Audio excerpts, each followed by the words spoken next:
नमो विष्णुपादाय कृष्णपृष्ठाय भूतले श्रीमते कृतदास्यधिकारी नामिने। नमो विष्णुपादाय कृष्णपृष्ठाय भूतले श्रीमते भक्तिवेदांत स्वामीति नामिने। नमस्ते सारस्वते देवे गौरवाणी प्रचारिणे निर्विशेष शून्यवादी पाश्चात्य देशतारिणे। श्रील प्रभुपाद की जय, गुरु महाराज की जय, आप सब भक्त बिंद की जय। निताय गौर प्रेमानंदी, हरि हरि बोल। जय जय श्री चैतन्य जय नित्यानंद, जय अद्वैत चंद्र जय गौर भक्त बिंद। जय जय श्री चैतन्य जय नित्यानंद, जय अद्वैत चंद्र जय गौर भक्त बिंद। जय जय श्री चैतन्य जय नित्यानंद, जय अद्वैत चंद्र जय गौर भक्त बिंद। जय जय श्री चैतन्य जय नित्यानंद, जय अद्वैत चंद्र जय गौर भक्त वृंद। श्री चैतन्य महाप्रभु की जय, श्री श्री नित्यानंद गोसाई की, श्री श्री अद्वैत ठाकुर की जय, श्री श्री गदाधर पंडित की जय, शिवास आदि गौर भक्त वृंद की जय। निताय निताय निताय गौर प्रेमानंदी, हरि हरि बोल।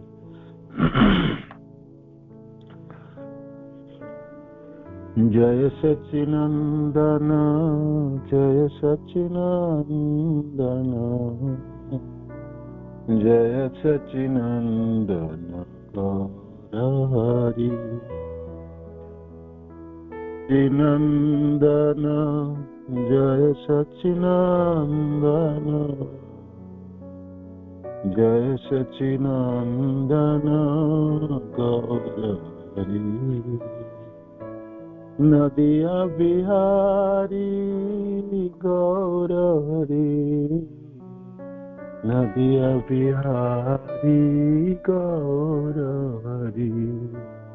जय सच्चिनंदन जय सच्चिनंदन, जय सच्चिनंदन गौर हरि। निताय गौरांग निताय गौरांग, निताय गौरांग गौर हरि। निताय गौरांग निताय गौरांग, निताय गौरांग गौर हरि। सचिमाता प्राणधन गौर हरि, सचिमाता प्राणधन गौर हरि। नदिया बिहारी गौर हरि, नदिया बिहारी गौर हरि। जय सच्चिनंदन जय सच्चिनंदन, जय सच्चिनंदन गौर हरि। जुगवतारी गौर हरि, जुगवतारी गौर हरि। निताय गौरांगो निताय गौरांगो, निताय गौरांगो गौर हरि। विष्णु प्रिया प्राणधन गौर हरि, विष्णु प्रिया प्राणधन गौर हरि। नदिया बिहारी गौर हरि, प्रिया विहारी गौर हरि जय सच्चिदानंदन जय सच्चिदानंदन जय सच्चिदानंदन गौर हरि।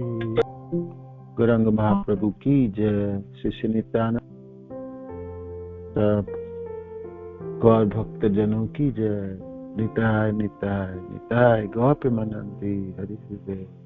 श्री श्री चैतन्य चरितामृत श्रील कृष्णदास कविराज गोस्वामी की जय। श्री श्री चैतन्य चरितामृत मध्य लीला अध्याय 19 श्री चैतन्य महाप्रभु द्वारा श्रील रूप गोस्वामी की शिक्षा तथा उपदेश। और हम श्लोक में पहुंचे 180 श्लोकों में। तो यही सब कृष्ण भक्ति रसेर स्थायी भावे मिले यदि विभाव अनुभाव, ये सारी अवस्थाएं मिलकर स्थायी भाव अर्थात भक्ति में सतत भगवत प्रेम कहलाती है। इन अवस्थाओं में अतिरिक्त विभाव तथा अनुभाव भी होते हैं। तो भाव 5 प्रकार की हैं, इसमें से स्थायी भाव है और बाकी 4 अतिरिक्त भाव है, जो विभाव है, अनुभाव है, सात्विक और व्यभिचारी भाव है।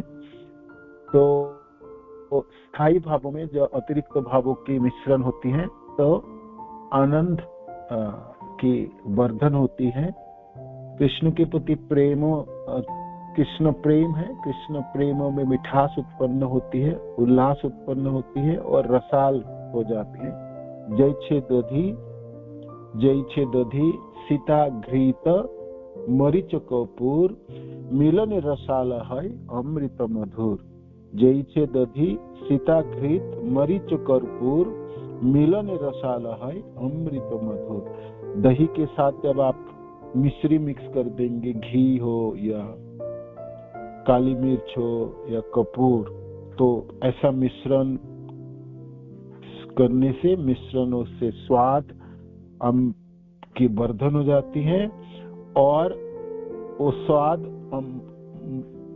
मधुर होती है और अमृत के भांति स्वादिष्ट हो जाती है। तो ये श्लोक है 180। तो अब हमने स्थायी भाव क्या है? स्थायी भाव जो सतत विद्यमान रहते हैं, कृष्ण प्रेम में विद्यमान साधक के हृदय में कृष्ण प्रेम हमेशा ही आप्लावित रहती है। प्रेम वृद्धि क्रमे नाम स्नेहमान प्रणय राग अनुराग भाव महाभाव हुई। तो ये स्नेह मान प्रणय राग अनुराग भाव तथा महाभाव स्थायी भाव है। तो स्थायी भावों में जब अतिरिक्त भावों के सम्मिश्रण होते उनमें से विभाव थी। विभाव के हम कल वर्णन कर रहे थे। विभाव की परिभाषा भक्ति रसामृत सिंधु में रूप गोस्वामी पाद वर्णन करते हैं। और अध्याय है आपकी जो विभाव की है दिव्य रस, अध्याय 20 है ना। तो विभाव की परिभाषा हम निकाल पड़े। दिव्य रसों के आस्वादन का कारण या आधार ही विभाव है। दिव्य रस के आस्वादन का कारण, दिव्य रस के आस्वादनों के कारण या आधार, इसको विभाव कहलाता है, इसको विभाव कहलाती है ना। विभाव दिव्य रस के आस्वादन, दिव्य रस क्या होती है? रस की परिभाषा भी हम निकल पड़े और वर्णन के। रस है प्रेममयी मनोवृत्ति, आदान प्रदान से, भगवान से प्रेम के आदान प्रदान में, भगवान कृष्ण से प्रेम के आदान प्रदान में जिस विशेष प्रेममयी मनोवृत्ति का आस्वाद किया जाता है उसको रस कहलाता है। और रस भौतिक भी हो सकता है, आध्यात्मिक हो सकता है। दिव्य रस वो है जो हमेशा अक्षुण्ण रहती हैं, जिनकी वर्धन होती है और जिस रसों से व्यक्ति कभी भी ऊब नहीं जाता है। भौतिक रसों में, किसी भी रसों भौतिक कार्यों में, तो उसमें क्षणभंगुर होती है, अस्थायी होती है और उसमें व्यक्ति ऊब जाएंगे। ज्यादा दिन तक उसमें रह नहीं पाएंगे। किसी एक ही विशेष कार्य करते रहेंगे, वो सोचेंगे दिल्ली में क्यों रहूं, अभी तो छुट्टी मिला तो ऊटी चले जाता हूँ, मनाली चले जाता हूँ। और फिर ऊटी मनाली चला गया, पर्वतों में भी चला गया, तो वहाँ 10-12 दिन रहने के बाद सोचता है यहाँ पर क्या करूं, अब दिल्ली वापस चले जाता है ना।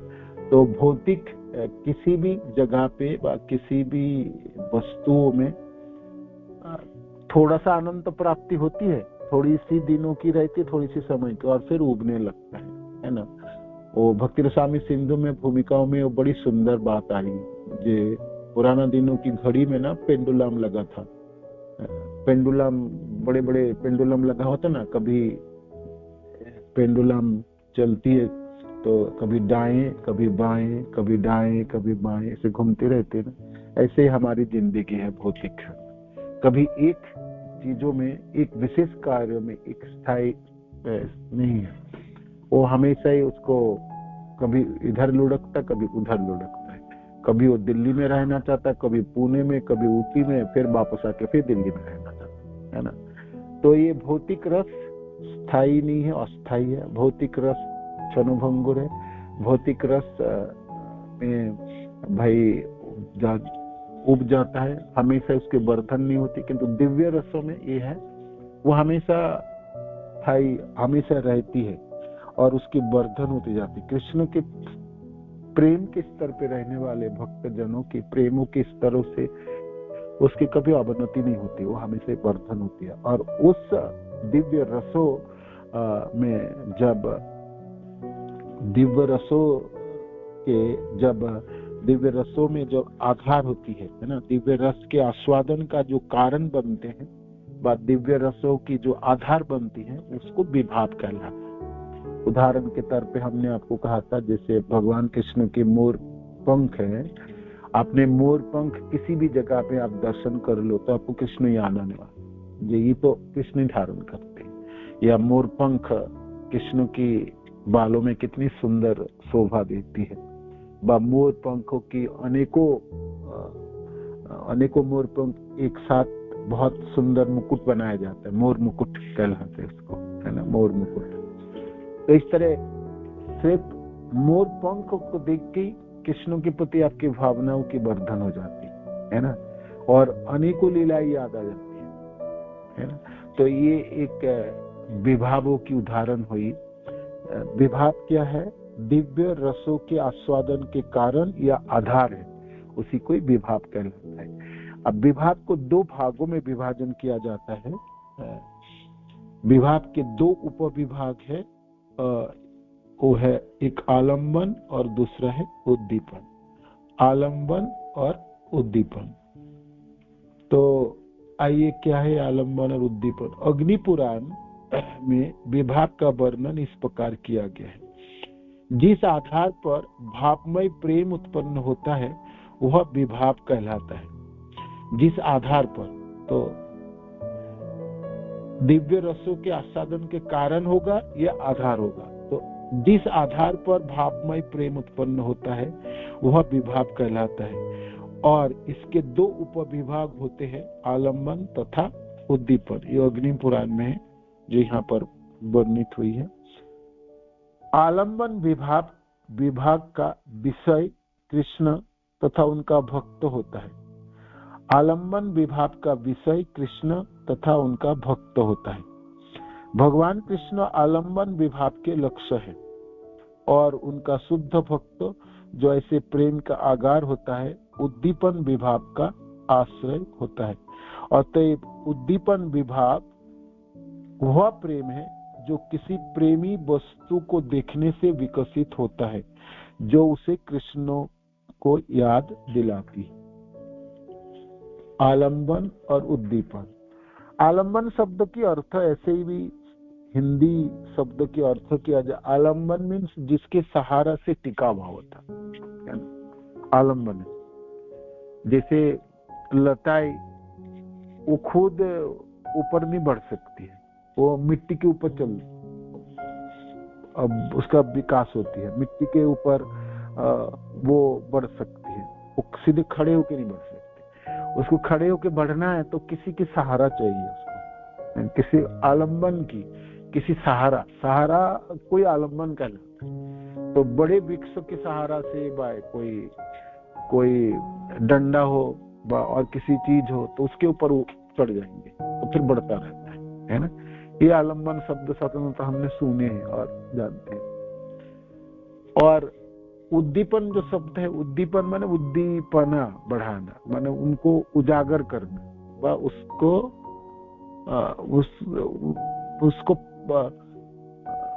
उद्दीपन शब्द का माने उद्दीप्त करना, उसको उजागर करना, उसको बढ़ोतरी देना, व उससे वो चीजें याद आ जाना, तो उसको उद्दीपन है।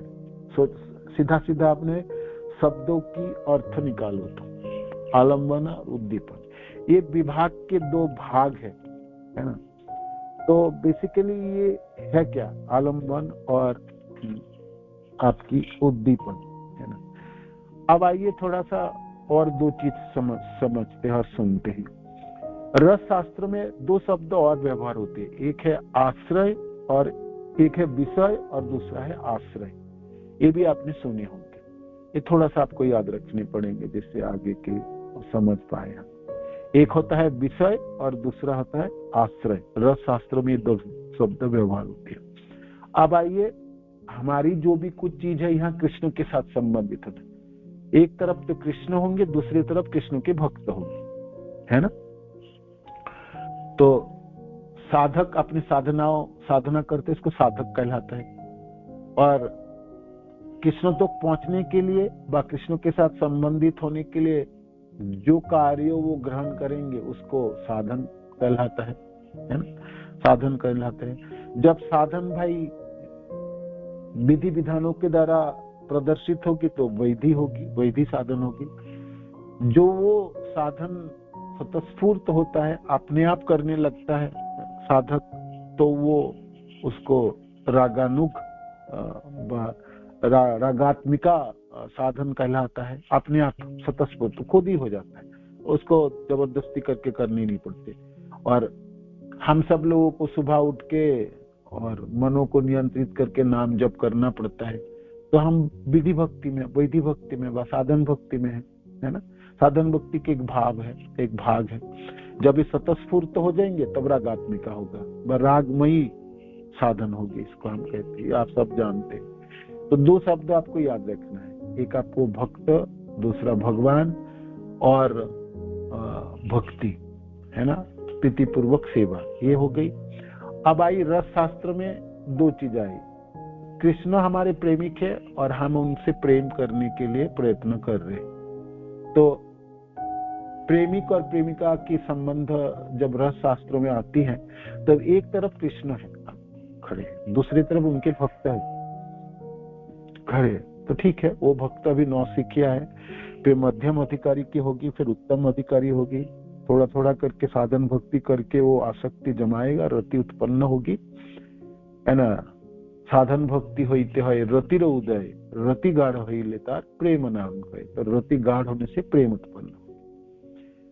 तो रस शास्त्र में जो दो शब्द है, इसमें विषय जो है, विषय वस्तु जो है वो हमेशा कृष्ण होगी, दूसरे विषय में कृष्ण होंगे, है ना। भाई किससे प्रेम करेंगे, हम कृष्ण से करेंगे, है ना।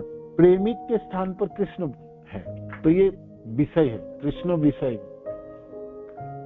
कृष्ण प्रेम प्राप्त करने के लिए जब साधक अपनी साधनाओं को संचालन करते हैं तो विषय के जगह पे हमेशा कृष्ण ही होंगे। कृष्ण नाम होगा, कृष्ण गुण होंगे, कृष्ण रूप, लीला धाम होगी, है ना। कृष्ण के साथ संबंधित विषय वस्तु, उनकी तदिया होगी, जमुना जी होंगे, गोवर्धन होंगे, तुलसी महारानी आदि होंगे, या कृष्ण के साथ संपर्कित लीलाएं होगी, है ना। तो जो भी है विषय वस्तु आपकी कृष्ण है। तो कृष्ण शब्द का अर्थ है कृष्ण, कृष्ण के नाम, गुण, रूप, लीला धाम, और कृष्ण के साथ साथ कृष्ण भक्त भी होते हैं, जिसमें गुरुदेव आते हैं, आचार्य जन आते हैं।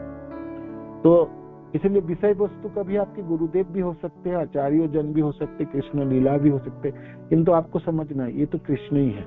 तो उस तरफ आपके कृष्ण है, विषय आपके कृष्ण है। अब आश्रय क्या है? आश्रय क्या है? सिर्फ विषय ही विषय है और आश्रय ही नहीं है, तो फिर क्या लाभ है? मानो कि कृष्ण ही कृष्ण खड़े हैं, ना उनके साथ बात करने कोई आदमी है, ना उनके साथ प्रेम करने वाला कोई है, ना आदान प्रदान करने वाले हैं, तो खड़े रहो कृष्ण, आप अकेले खड़े रहो, है ना। जब आदान प्रदान ही नहीं होगी, प्रेम करने वाला कोई ना होगी, पूजा करने वाला कोई ना होगी, तो फिर कृष्ण की क्या महिमा है?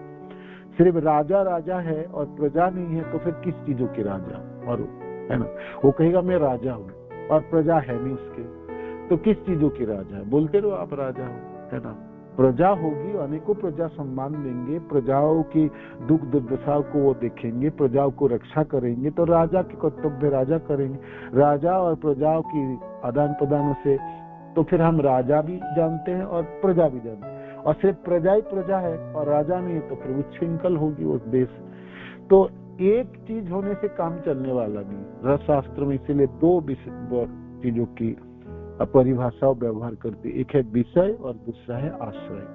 विषय माने जिससे हम प्रेम करेंगे, जिसके लिए हमने साधन कर रहे हैं, जिससे हमको अपनी रति उत्पन्न करनी है, जिससे अपने आसक्ति को गाढ़ करनी है, प्रगाढ़ करनी है, वो आपकी विषय है। इसको याद रखिएगा तो आपके आगे की क्लास सहज होगी, है ना। तो विषय हमेशा कृष्ण है ना, विषय कृष्ण है, विषय कृष्ण है, ठीक है। अब आश्रय है जो प्रेम करने वाले हैं, जो प्रेम कर रहे हैं या जो प्रेम करना चाहते हैं, जो प्रेम करने के लिए प्रयत्न कर रहे हैं, साधन कर रहे हैं, है ना। तो ये है आश्रय में। तो आश्रय में कृष्ण के सब भक्त जन है, चाहे साधन भक्ति के स्तर पे हो भक्त, वो भाव भक्ति के स्तर पे हो या वो प्रेमा भक्ति के स्तर पे हो, है ना। वो नौसिखिया हो, वो कनिष्ठ अधिकारी हो, मध्यम अधिकारी या उत्तम अधिकारी, हर तरह के भक्त आश्रय के जगह लेती है ना। तो ये विषय हुई, ये आपके आश्रय हुई, है ना। विषय और आश्रय, ये दोनों शब्द अपने ध्यान रखेंगे। अब आइए चलते हैं, देखते हैं विभाव। ये दो भाग है, आलम्बन और उद्दीपक। तो इसको पढ़ते हैं, आलम्बन की उदाहरण है। आलम्बन, आलम्बन विभाग का विषय, आलम्बन विभाग का विषय कृष्ण तथा उनका भक्त होता है। देखिए, साधारणतः तो हम जानते हैं कि भाई विषय जो होती है रस शास्त्र में वो कृष्ण होते हैं और आश्रय में उनके भक्त होते हैं। किंतु यहाँ पर विभाव के आलम्बन भागों में विषय कृष्ण होंगे तथा उनका भक्त भी होते हैं। विषय में है कृष्ण होंगे, नहीं तो कृष्ण के भक्त भी विषय में भी हो, ठीक है। ये आलम्बन के भगवान कृष्ण आलम्बन विभाग के लक्ष्य है और उनका शुद्ध भक्त जो ऐसे प्रेम का आगार होता है, उद्दीपन विभाग का आश्रय होता है। भगवान कृष्ण आलम्बन विभाग के लक्ष्य है और उनका शुद्ध भक्त जो ऐसे प्रेम का आगार होता है, उद्दीपन विभाग का आश्रय होता है। अतएव उद्दीपन विभाग वह प्रेम है जो किसी ऐसी वस्तु को देखने से विकसित होता है जो उसे कृष्ण को याद दिलाती है। तो उद्दीपन विभाग क्या है? उद्दीपन विभाग है ऐसा विषय है, उद्दीपन विभाग वह प्रेम है जो किसी ऐसे वस्तु को देखने से विकसित होता है जो उसे कृष्ण को याद दिलाता है। ये उद्दीपन है ना। तो विभाग के दो भाग, आलम्बन और उद्दीपन। अब पहले उद्दीपन को समझते हैं। उद्दीपन है, उद्दीपन प्रेम की वो स्तर है, आप बोल सकते हैं प्रेम का उद्दीपन विभाग का आश्रय। उद्दीपन विभाग वह प्रेम है, उद्दीपन विभाग यह प्रेम वह प्रेम है जो किसी ऐसे वस्तु को देखने से विकसित होता है। कोई एक विशेष वस्तु देखने से विकसित हो जाता है, माने वो जग जाती है, प्रकट हो जाती है, उजागर हो जाती है, जो उसे कृष्ण को याद दिलाती है, कृष्ण याद आ जाएंगे, है ना। तो मैंने जो अभी आपको उदाहरण दिया था मोरपंखी, ये उद्दीपन विभाव की उदाहरण है। बेसिकली विभाव का उदाहरण तो ही है कि विभाव के दो भाग है, उद्दीपन और आलम्बन, किंतु ये उदाहरण आपके उद्दीपन विभाव के कारण देखने से आपको कृष्ण याद आ गए, है ना। जो कृष्ण से प्रेम करने वाले व्यक्ति हो, क्या हार व्यक्ति नहीं, हार कर्मी लोगों को नहीं आएंगे यार। वो मोरपंख पढ़ा है, वो अच्छा मोरपंख है, ठीक है चलो अपने बालों में लगा लो, या मोरपंख तो ठीक है, ये कोई फर्क नहीं। वो पंख है ना, तो अनेकों पंख होते, अनेकों पक्षी के पंख होते, तो ये भी एक पंख है, तो क्या फर्क पड़ने वाला। सिर्फ प्रेमी जनों में उद्दीपना उत्पन्न होगी, है ना। विभाव एक अतिरिक्त भावना है जो स्थायी भावों में संमिश्रण होने से प्रेमों की वर्धन होगी। तो साधक के हृदय में प्रेम होगी तब ना मोरपंख देख के उनका कृष्ण याद आएंगे, नहीं तो ऐरा गैरा सबके तो मोरपंख देख के याद आने वाला, ठीक है ना। तो ये है आपके उद्दीपन विभाव की उदाहरण है। उद्दीपन विभाव वो है, वो प्रेम है, वह प्रेम की यह स्तर है, वो प्रेम तब प्रकटित हो जाता है, वह वर्धन हो जाती है जब जैसे जो वस्तु को देखने से कृष्ण याद आ जाए, है ना, कृष्ण याद आ जाए। एक उदाहरण मैं आपको और देता हूँ, जैसे गुंजा माला, है ना। गुंजा की माला आपने देखी, गुंजा के फल देखे आपने, गुंजा के फल छोटे छोटे होते हैं। गुंजा के फलों के कलर क्या है सच? गुंजा फल किस कलर के होते हैं? लाल तो नहीं है, पिंक टाइप के होते हैं, है ना। भांडीर वनों में मिलते हैं, अभी भी मिलते हैं, है ना। गुंजा फलों की ना मालाएं बनती है, छोटी छोटी माला बन के बेचते भी है। वहां पर आपको बेचने के लिए बच्चे लोग खड़े होंगे। तो गुंजा फल, ऐसे तो गुंजा फल और किसी चीजों में जनसाधारणतः व्यवहार होती नहीं ना, उसके माला किसी देवी देवता व बाकी किसी चीजों में चढ़ाया जाता है, सिर्फ कृष्ण के। गुंजा फलों को देखते ही आपको कृष्ण याद आ जाएंगे, ये तो भगवान कृष्ण धारण करते हैं।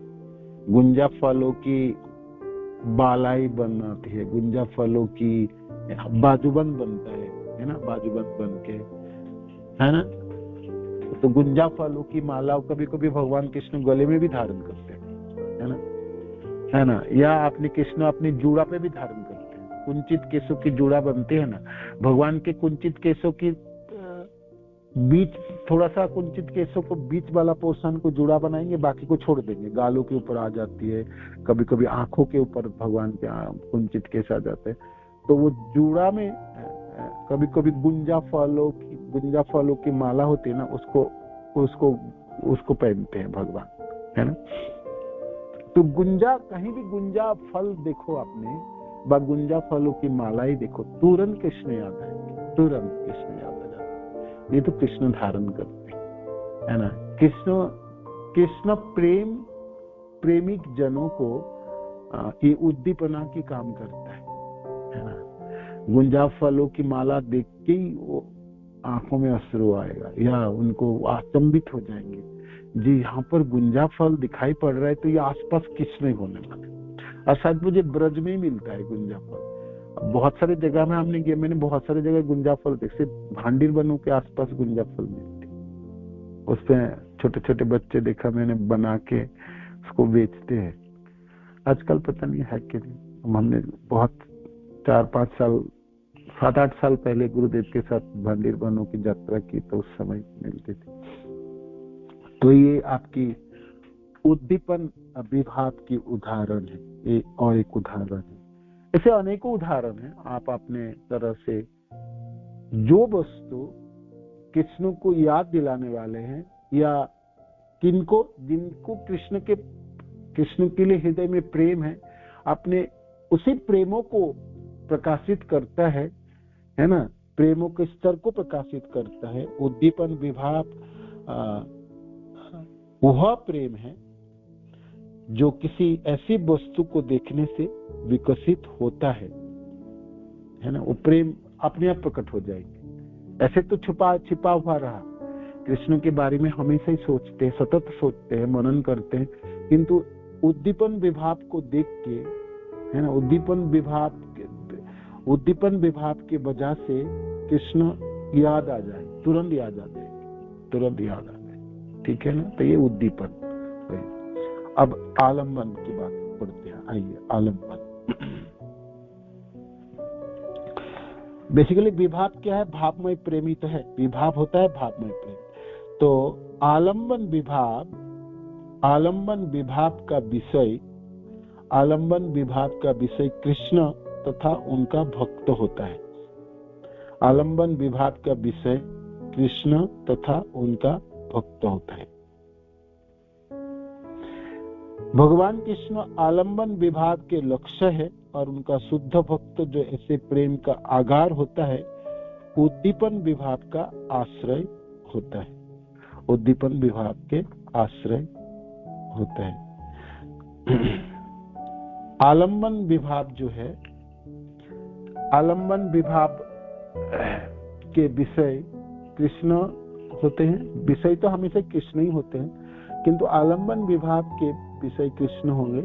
किंतु कोई कृष्ण के भक्त को आप दर्शन करोगे, मानो कि उनके तिलक काटे हैं, गले में कंठी लगाए हैं, है ना, और सारे शरीरों में भी आपकी तिलक है आदि है, और वो हाथों में करताल लेके आपको कीर्तन कर रहे हैं, तो इस भक्त को दर्शन करके आपको कीर्तन सुनाई पड़ेगी, और कीर्तन सुनते ही आपको कृष्ण याद आने वाला है ना।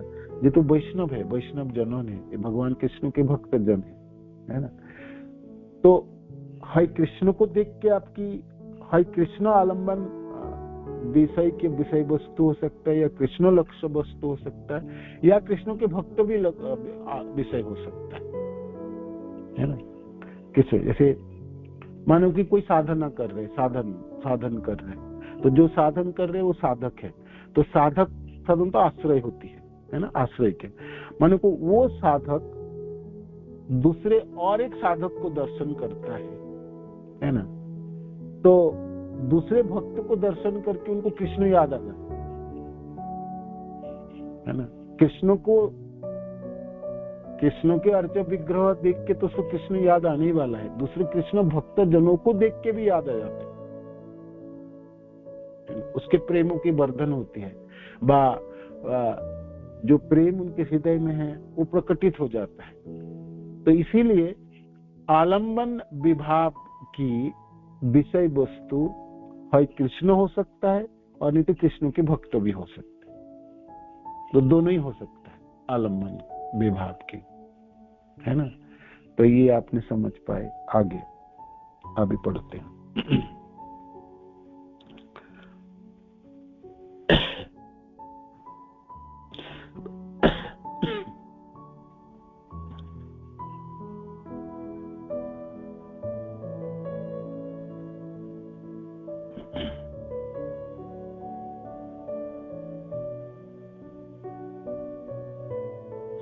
अचिंत शक्तियां एवं दिव्य ज्ञान तथा आनंद के गुणों के स्वामी भगवान कृष्ण भावमय प्रेम के आलम्बन है।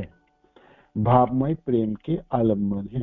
अचिंत सत्य एवं दिव्य ज्ञान तथा आनंद के गुणों के स्वामी भगवान कृष्ण भावमय प्रेम के आलम्बन है। वो अपने विभिन्न अवतारों तथा अंशों के द्वारा भावमय प्रेम के आगार उद्दीपन भी बनते हैं।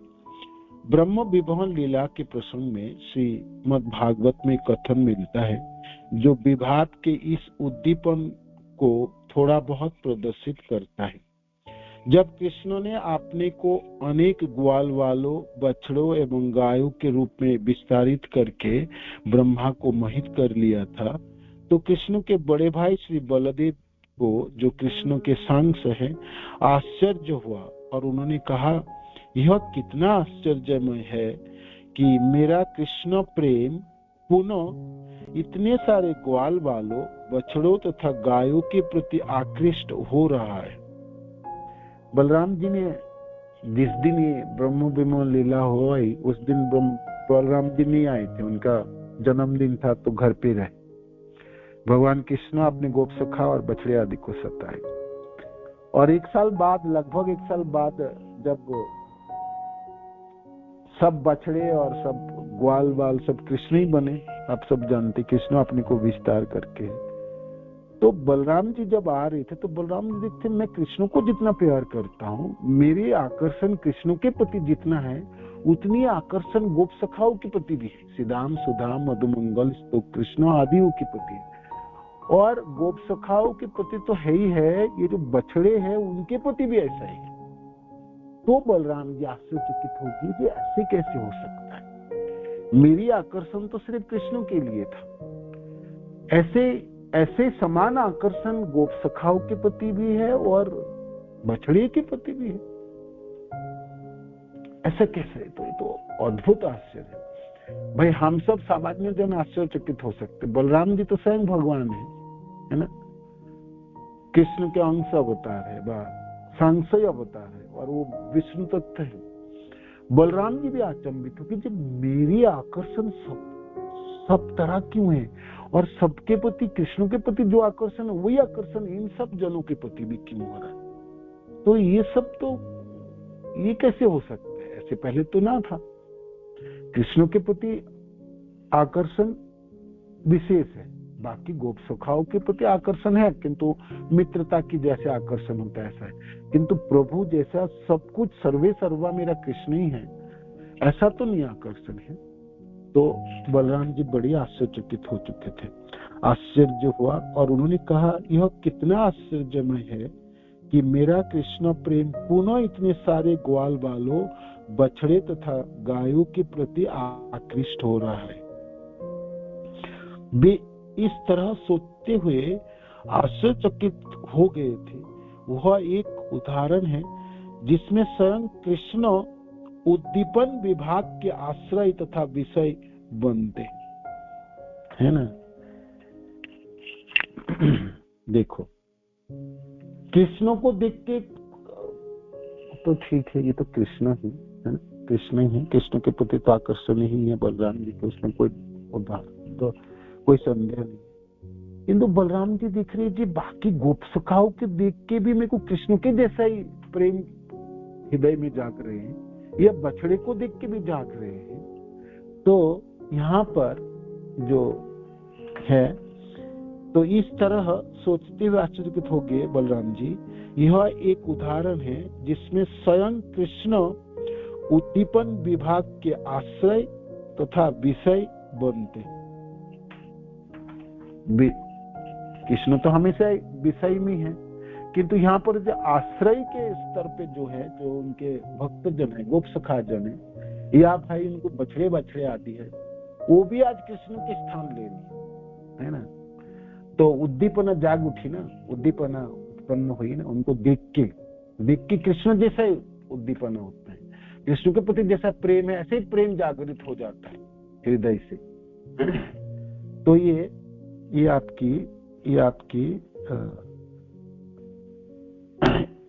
ये उद्दीपन विभाग की उदाहरण है, उद्दीपन विभाग की उदाहरण है ना, उद्दीपन विभाग की उदाहरण।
जो विभाव है इसकी संज्ञा पढ़ी। विभाव के 2 भाग हमने पढ़े, आलंबन और उद्दीपन।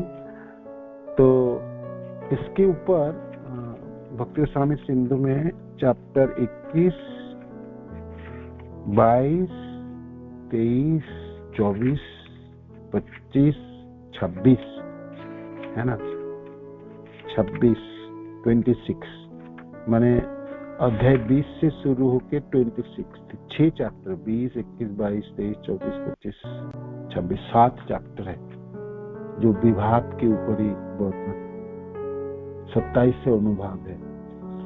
तो मैं क्या करता हूँ, इसको थोड़ा सा पढ़ के कल ना निर्जस आपको सार बता देंगे, क्योंकि इतनी बड़ी चैप्टर हम पढ़ के करेंगे तो होगी नहीं, फिर हमारी चैतन्य चरितामृत की पढ़ाई बंद हो जाएगी, है ना। मैं उदाहरण जो है वो सब आपको बता देंगे, ठीक है ना। एक एक करके थोड़ा थोड़ा करके बता दूंगा, जिससे मोटा मोटा विभाव वाला पोर्शन हमने पूरा कर पाए, और फिर हमने अनुभाव की तरफ जाएंगे, फिर सात्विक भाव और फिर व्यभिचारी भाव, वो भी थोड़ी थोड़ी करके समझ लेंगे। पूरी डिटेल समझ लेके जाएंगे ना तो फिर बंद हो जाएंगे, चैतन्य चरितामृत के श्लोक पढ़ नहीं पाएंगे, ठीक है। तो चलिए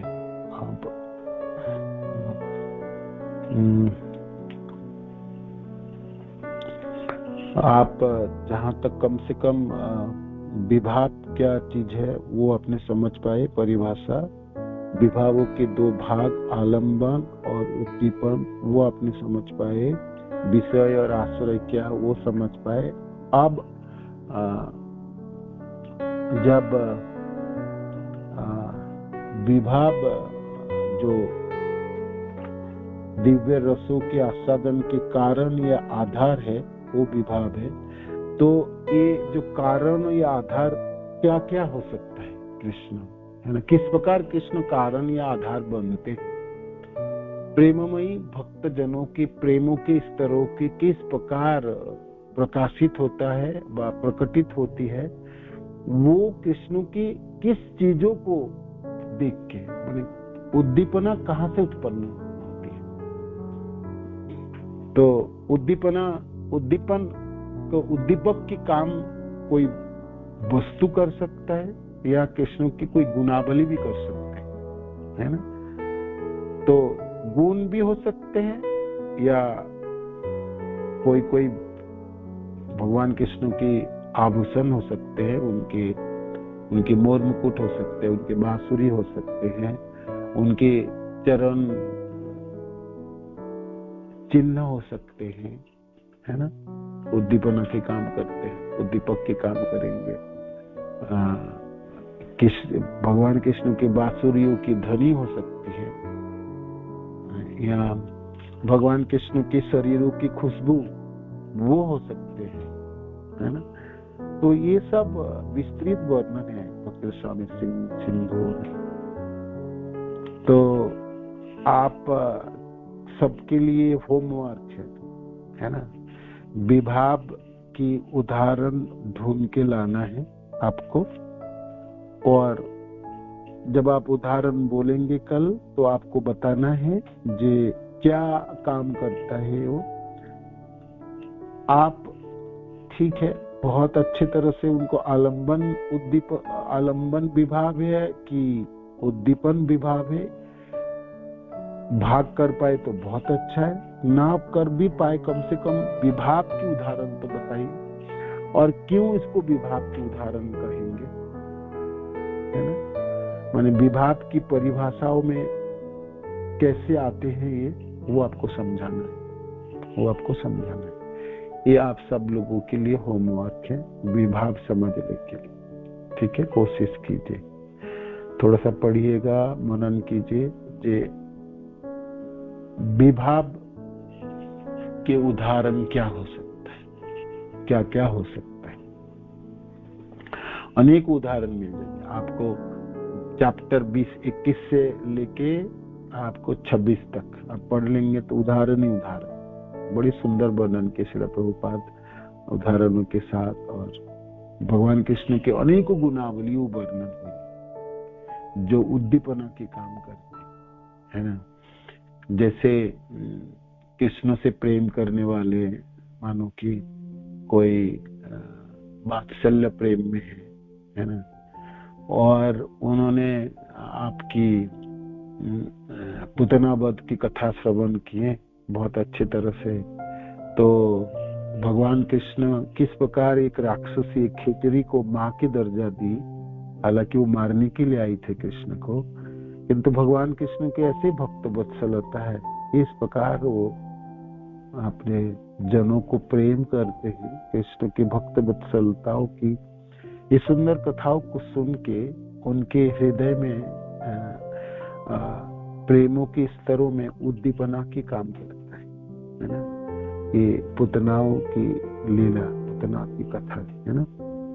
तो स्वाभाविक भाई वात्सल्य रसों में स्थित होने के लिए कोई भक्त प्रयत्न कर रहे हैं तो सोचेंगे तो देखो कृष्ण कृपा करके उनको माँ के दर्जा दे दिया, या कोई भी स्तर के भक्त हो तो भगवान की भक्त वत्सलताओं को, भक्त वत्सलताओं की एक सुंदर लीला है, उदाहरण।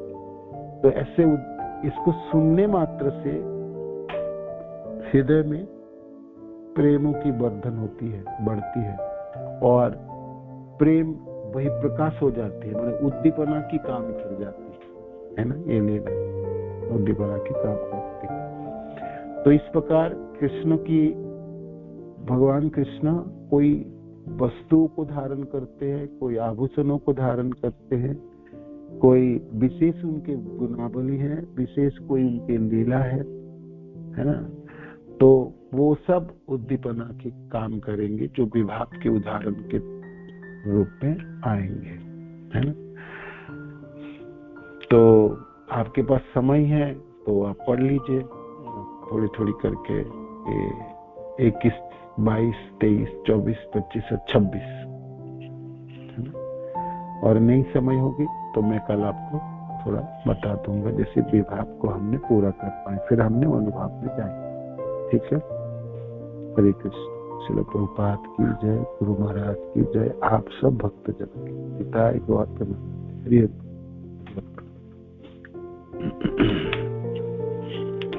किसी को कोई प्रश्न है या कोई सुनना चाहते हैं तो आप कर सकते प्लीज इसमें।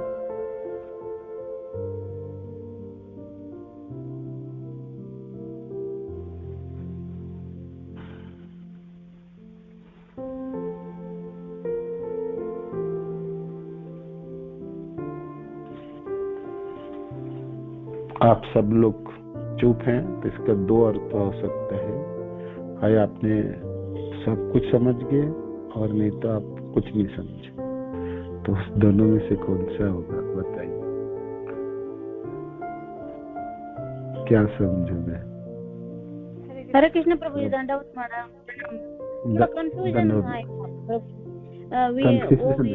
बताइए।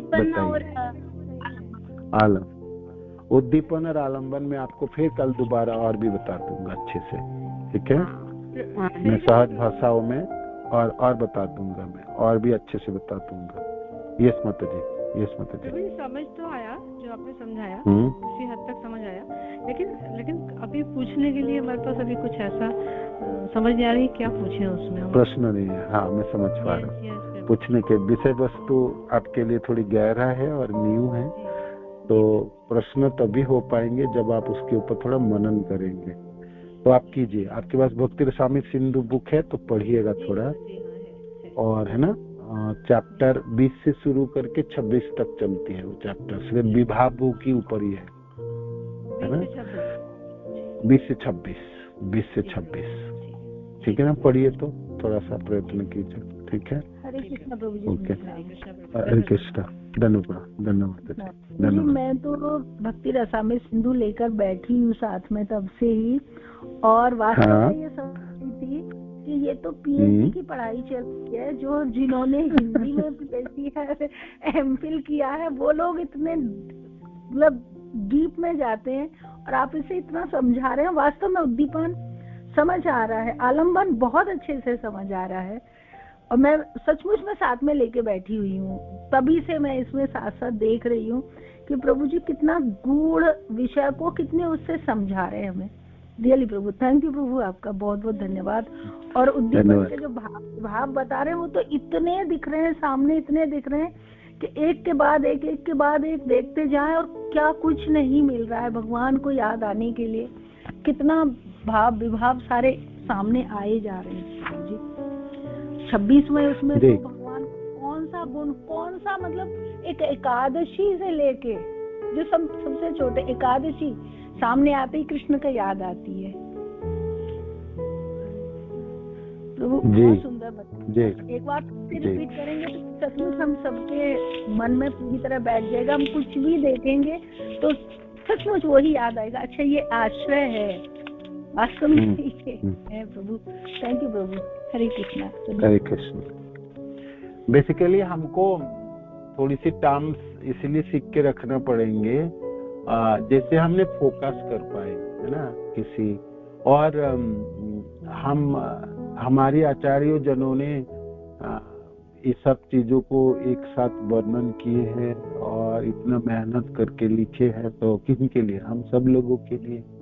और महाप्रभु ने ये शिक्षा रूप गोस्वामी पाद के दिए हैं, और रूप गोस्वामी, हम सब रूपानुग है, रूप गोस्वामी के चरण चिन्हों पे चलने वाले। तो रूप गोस्वामी पाद ने भक्ति रसामी सिंधु की रचना की, तो किन के लिए? हम ही लोगों के लिए। हम सब लोग ही नहीं पढ़ेंगे तो पढ़ेंगे कौन इस ग्रंथ? मानो कि हम गौड़िया संप्रदाय के भक्त होके और हम रूपानुग होके रूप गोस्वामी पाद की ग्रंथों की ना पढ़े तो ये ठीक बात नहीं है ना। रूप गोस्वामी पाद ने ग्रंथों की रचना से पहले ही कर दिया कि भाई देखो, जो लोग भक्त लोग है ना वो लोग पढ़ो मेरी ग्रंथों को, बाकी तो सब लोग पढ़ो ही मत, है ना। अब मैं तो चाहता हूँ जो बाकी लोग ना पढ़े, तो इसका अर्थ है रूप गोस्वामी पाद चाहते हैं जे आपको पढ़नी चाहिए। आप रूपानुग हैं और रूप गोस्वामी पाद हमारे आचार्य हैं, उनके चरण चिन्ह पे चलते हुए हम भक्ति करेंगे, तो हम तो अवश्य पढ़ेंगे। बाकी लोग पढ़े या ना पढ़े वो तो पता नहीं है, रूप गोस्वामी पाद कहते हैं। किंतु मेरी ये इच्छा है, गौड़िया जनों ने तो जरूर पढ़ेंगे, है ना। किंतु समस्या ये होती है एक्चुअली, देखो रूप गोस्वामी पाद की जो बुद्धि है पूरे ब्रह्मांड के सारे लोगों की बुद्धि की इकट्ठा कर लो, सिर्फ धरती की नहीं, पूरे ब्रह्मांड के जितने भी बुद्धियां हैं सबको एक साथ किया जाता है, और करके किसी एक विशेष व्यक्तियों में वो उस बुद्धि को आरोपित करा जाए, वो गोस्वामी पाद है। तो उनसे जो चीज निकले होगी तो वो पीएचडी लेवल नहीं, पीएचडी लेवल को ऊपर की है। किंतु हाँ, गौरांग महाप्रभु की कृपा होगी, कृपा से इस तथ्य को हम समझ पाएंगे, अवश्य पाएंगे। और हमारा काम तो वही है, हमको कृष्ण प्रेम हमारी वर्धन हो, और कृष्ण हमको बड़े अच्छे लगने लगे, सहज लगने लगे, नजदीक लगने लगे, और जीवन में हमको लगे कि मैं भाई मेरी उद्दीपन या मेरे आलम्बन जो है उनको मैं ज्यादा कर पाऊं, देख पाऊं, है ना। कभी भी किस चीजों को मेरे को ये है नहीं, मेरे को कृष्ण मेरे को याद दिलाने वाले, क्या क्या चीज मेरे को कृष्ण याद दिलाने वाले, यही तो हम प्रयास करते हैं ना। सततम स्मर्तव्य सततम विष्णु, है ना, रूप गोस्वामी पाद कहते हैं, स्मर्तव्य सततम विष्णु विस्मर्तव्य न जातु चेत, है ना। सर्व विधि निषेधे स्वयरेव किम कर्म, कहते ये सबसे बड़ा विधि है, जो चीज आपको हमेशा विष्णु तथा कृष्ण याद दिलाने वाले, ये सबसे अच्छा विधि है ना। विधियों में से विधि है, सीखनी चाहिए। जो कृष्ण याद दिला दे वो सबसे अच्छा विधि अपने आप। भाई आप पूछेंगे जब भाई हम क्या करें जी, कृष्ण याद दे, क्या करने से कृष्ण याद आए वो करो जी, वो करो जी, वो आपकी सबसे बड़ी विधि है। और निषेध क्या है? निषेध क्या है भाई? क्या नहीं करना चाहिए? जो चीज आपको कृष्ण को भुला दे वो निषेध है ना। स्मर्तव्य सततम विष्णु विस्मर्तव्य न जातु चेत, है ना। सर्व विधि निषेध्य स्वयरेव किंकर। तो हम इतना भाई समय क्यों लगाएंगे और हम इतना ध्यान पूर्वक क्यों पढ़ेंगे और क्यों अपने मनन करेंगे। तो कृष्ण में हमारी आकर्षण हो, है ना, हमारी उद्दीपना के काम हो, है ना, हमारी आलम्बन के काम हो, हम विभावित हो जाए, है ना, प्रेम हमारी प्रकाशित हो पाए, प्रेमों में रसाल उत्पन्न हो, मिठास हो, उसके लिए हम इसको पढ़ेंगे। पढ़ने के बाद हृदय में प्रेम हो जाए तो फिर छोड़ जाएंगे, है ना। जब सांप दिखे ना, उनकी अब सर्दी के दिनों में वो आपके सांप अपने शरीरों के बहिर जो उनकी त्वचा है उसको छोड़ देता है और आगे बढ़ जाता है। वो पीछे मुड़ के थोड़ी देखता है कि क्या पढ़े थे और क्या नहीं। मेन चीज है आपको कृष्ण के लिए आसक्ति उत्पन्न कर दो और आगे चल हो गए मेरे भक्ति रसामृत सिंधु की पढ़ाई। भक्ति रसामृत सिंधु पढ़ के हमको ज्ञानी नहीं बनना, भक्ति रसामृत सिंधु पढ़ के हमको प्रेमी बनना है ना, हमारा काम कर लेना, ठीक है। तो इसीलिए हमको पढ़नी है। अच्छा लगेगा, पढ़ो तो सही, अच्छा सचमुच अच्छा लगेगा। आप अकेला पढ़ रहे हो और थोड़ा सा कोशिश कर रहे हो समझने के लिए और फिर समझ नहीं आ रहे हैं तब भी पढ़ रहे हो तो अच्छा है ना, आपके समय कृष्ण में व्यतीत होगी। कोशिश तो करोगे, उदाहरण लाने की भी कोशिश करोगे, अच्छे है। आपको जिन लोगों को पढ़ने की प्रवृत्ति नहीं है ना, उनको भी पढ़ा लेगा। तो हम सब भक्तजनों की एक तो हम नाम भी जपेंगे और जब विग्रह सेवा भी करेंगे, भागवत सुनेंगे, भागवत पढ़ेंगे भी और भक्ति रसामृत सुनेंगे और भक्ति रसामृत पढ़ेंगे, है ना। तो पढ़ने में ना जो समय लगती है तो उसमें आपकी तल्लीनता उत्पन्न होती, तन्मयता उत्पन्न होती। आप सोचोगे मैं समझ क्यों नहीं पा रहा हूँ, ये तो सीधा सीधा लिखा है लाइन, क्यों नहीं समझ पाते कि कृष्ण आप क्या बोलना चाहते हो या रूप गोसाई पाद क्या बोलना चाहते हैं। तो आप प्रार्थनाएं करोगे, आप गिड़गिड़ाओगे, आप मनन करोगे, फिर आधा समझोगे, फिर आधा फिर सुनोगे, फिर समझोगे, तो उसमें आपके आनंद की उत्पन्न होती है। जब आप पूरी समझ जाओगे तब सोचो ओ ये तो बड़ी सहज थी, ये तो यही चीज था।